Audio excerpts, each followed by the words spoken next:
Last winter, I spent, honestly, entirely too much time agonizing over whether to rent or buy gear for a weekend ski trip. Oh, yeah, that is a classic dilemma. Right. I mean, if I buy the skis, it's this big upfront cost, but if I end up going like 3 more times, it pays off. But if you rent, it's cheap today, but it just completely adds up over time if you keep going back. Exactly. I had spreadsheets going.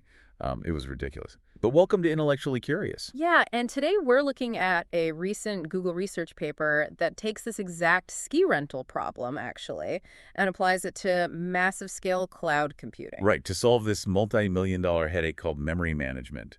It's called linear elastic caching.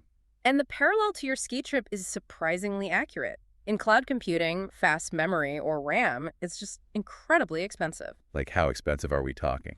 While on some platforms, you might pay up to $3 a day just to hold, one single gigabyte of data in fast access. Wow, $3 a day for 1 GB. That really adds up quickly. Yeah. It does. And because of that cost, systems historically used fixed-size caches. So you basically just guess how much RAM you need up front. Which sounds like you're either renting a massive storage unit just in case, or you get a tiny locker and run out of space. Exactly. It creates this classic Goldilocks dilemma. If you guess too low, the cache is too small, and performance just completely tanks because it keeps having to fetch data from the slow, cheap disk. Right, and if you guess too high, you're paying thousands of dollars for idle memory that just sits there doing nothing. Precisely. You're either paying in terrible latency or paying in actual wasted dollars. So how does linear elastic caching actually get around this guessing game? Well, by stopping the guessing entirely, it treats memory as a variable utility.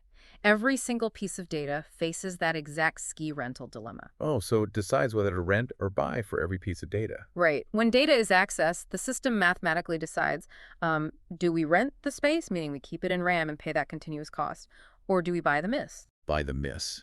That means, like, we kick the data out of RAM to save money right now, but we just accept we'll have to pay a latency penalty to fetch it from disk later. Exactly. You calculate the exact cost of keeping a piece of data in fast RAM for 1 more millisecond versus the cost of fetching it from the slow disk. I see.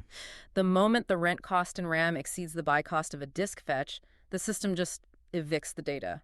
That makes total sense. And, before we get into how it calculates that math on the fly, I think we should thank our sponsor. Yes, absolutely. We want to thank Embersilk for sponsoring today's show. Yeah, if you need help with AI training or, automation, integration, or even just general software development, they are fantastic. They really are. If you're trying to uncover where AI agents could make the most impact for your business or your personal life, you definitely need to check out embersilk.com. Highly recommend them.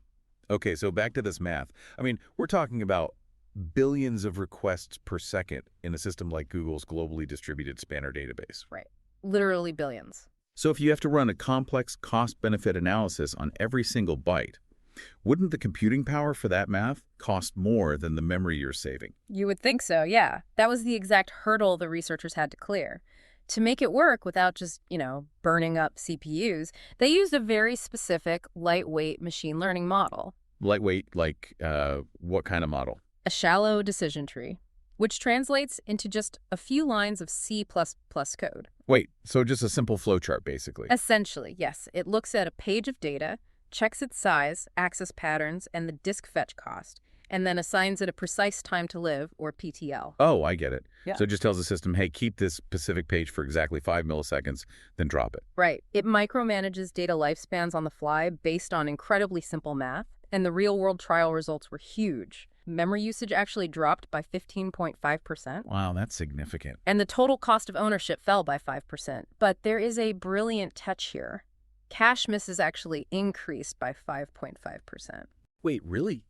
But if they have to fetch from the slow disk more often, doesn't that just drive up the processing costs? That is where the cost-aware algorithm shines.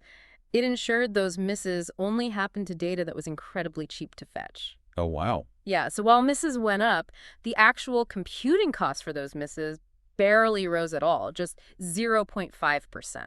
So the math protected the expensive fetches while just sacrificing the cheap ones. That is brilliant. Exactly. It's this inspiring shift from static limits to dynamic, intelligent infrastructure. It really proves we can continuously solve these massive scale problems to build a more economically sustainable, efficient future. It really does.